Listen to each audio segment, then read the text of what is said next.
welcome back to the channel. My name is Josiah, and it is officially summer break for me, so that's pretty exciting. That means a couple of things for this channel. First off, I will get more frequent chances to create and upload videos. That doesn't mean I'm going to be doing like every video every day or a video every other day. It just means I'm going to be uploading videos just a bit more frequently than I did before, and I'll be much more on schedule of getting a video up every weekend. In this video, we are going to begin talking about what's called a stacked deck. Now, basically, for those of you who don't know, what a stacked deck is, it's exactly what it sounds like. Basically, it's a deck of cards in which every single card has been prearranged in a specific order that you know where each card is. Now, there are a number of stacks available out there. Some of the ones that I've heard of that I've used most often are the Mnemonica stack, the Si Stebbins stack, and the Bart Harding stack. So, the idea of using a stacked deck dates back a long way back. I don't know exactly how long it's been in use, but it's been in use for a long time. Probably the most knowledgeable work of stacked decks we have today is a book by Juan Tamariz called Mnemonica. And for those of you guys who don't know who Juan Tamariz is, he is a brilliant magician, brilliant creator. He's really brought a lot to the magic community over his lifespan here, doing magic for people. And one of his most popular works is the Mnemonica stack, which is a stacked deck where the cards look shuffled, and you could do a number of effects with them. There's a lot of work on the stacked deck, not just by Juan Tamariz, but by other people as well. However, in this video, we're going to be focusing on a different stack that in many ways is kind of the rival to the Mnemonica stack, and that is the Si Stebbins stack. Now, let me kind of explain the difference between the Si Stebbins stack and the Mnemonica stack. The Mnemonica stack and the Si Stebbins stack both have their advantages and disadvantages. So when it comes to these two stacks, I really consider either of these stacks to be the best stacks out there. I think it's just a matter of personal preference. Which advantages and disadvantages are more important to you, and how would that relate to which stack that you are going to choose? And that's a question you need to kind of ask yourself in order to determine which stack you're going to use. Just some basic ideas for you. First off, the Mnemonica stack. In the Mnemonica stack, the cards look shuffled, and in the Si Stebbins stack, they don't. However, the Mnemonica stack is in a cyclical stack, which means that which means the cards always have to be in the exact same order in order for the stack to work. Whereas the Si Stebbins stack is really great in that the cards can be cut as many times as you want, so long as they're in straight cuts. The cards still work in the stack that they are. So those are just a few things. There are some other things as well. I probably will make another video about the difference between them later. However, for now, let's just get into the Si Stebbins stack.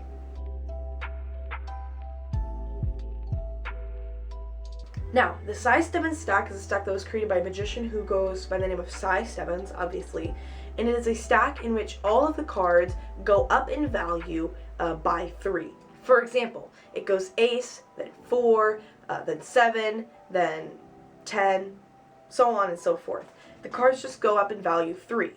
Now, once you reach the face cards, you have to go past the face cards, you just move it around. It goes in a cyclical cycle kind of like a circle. So for instance, after the queen, that's 12, so after that would be a 2, because jack is 11, queen is 12, and king is 13. Another defining factor of the Si Stebbins stack is that the cards are in chased order, which means that they go in clubs, hearts, spades, diamonds. And the reason it's called chased order is because magicians remember it by the mnemonic CHSD, and those letters fit in that order in the word chased. So that's chased order, clubs, hearts, spades, diamonds. So in the Si Stebbins stack, you have cards, each card goes up in value 3 more than the last one, and they go up in order of chased order. So clubs, then hearts, then spades, then diamonds. And that's basically what Si Stebbins stack is. Now, one disadvantage of Si Stebbins stack that most magicians, and this is the reason most magicians prefer Mnemonica stack, is that in Mnemonica stack, the cards look like they're in a stacked order because the cards go up in red, black sequence. However, on a casual glimpse, most spectators won't even be able to see it. And if you use a deck switch, it allows you to show a shuffled deck before going into a trick with the Si Stebbins stack. One great benefit of the Si Stebbins stack is that it is a mathematical stack, in that you can do a whole bunch of different mathematical tricks that are completely fooling, and oftentimes they seem like really good memory tricks or really good sleight of hand tricks. In fact, you are just using the Si Stebbins stack. Now, here on the channel, I'll be teaching some more things using the Si Stebbins stack. In my next couple videos, I'll be teaching you how to shuffle and cut a deck in different ways, how a spectator even shuffle the deck, and be able to retain a Si Stebbins order in your deck of cards. So this is a really exciting thing for me. But first, we need to talk about how to set up the Si Stebbins stack. Now, the Si Stebbins stack can be set up by literally going through the cards and setting them up as per the rules I've already given you, or you can do a quicker way to set it up that looks something like this. Alright, so this is how you're going to set up your Si Stebbins stack. So first off, obviously you're going to have a shuffle deck of cards, but you're going to need to go through and you're going to need to separate the cards in this order. So you're going to put all the clubs here on the left, all of the hearts here in the second position, all of the spades here on the third position, and all of the diamonds right here in this fourth position. So you're going to need to go through your cards and separate them like that, and then we will continue.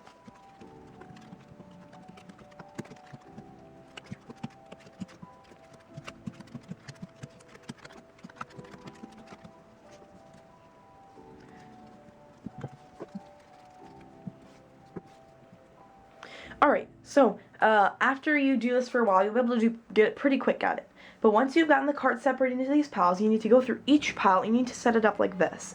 You're going to start by putting the ace on the bottom, and then you're going to go up in value in just regular suit order. So ace of clubs, then 2, then 3, then 4, then 5, then 6, then 7, then 8, then 9, then 10, then jack, then queen, then king. And you're going to do that for every suit.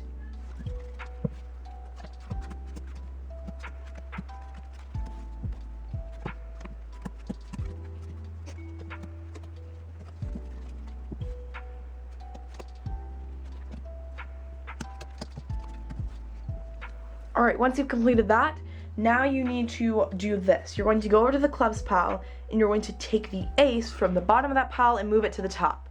Then you're going to do the same thing with the hearts, but instead of just moving the ace, you're going to move the ace through 4 to the top like that. And you don't want to do it one by one, you want to do it moving ace through 4 to the top, just like that, exactly as I just did it. Then you're going to go through and you're going to move the ace through 7 of spades to the top of its pile, and the ace through 10 of diamonds to the top of its pile.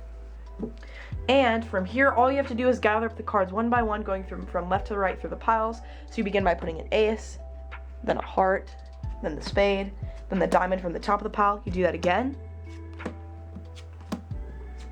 and so on and so forth until you've gone through all the cards.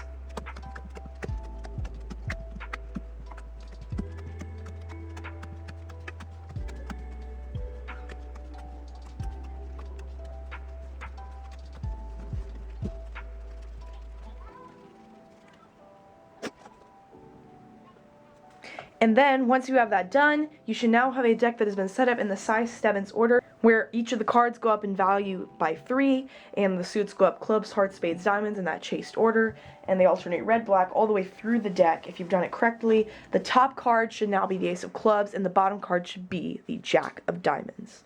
And you have now successfully set up the Si Stebbins stack. So that's pretty much it.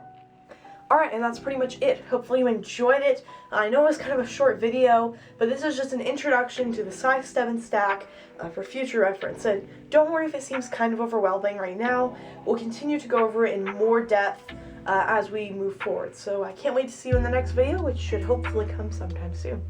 Alright.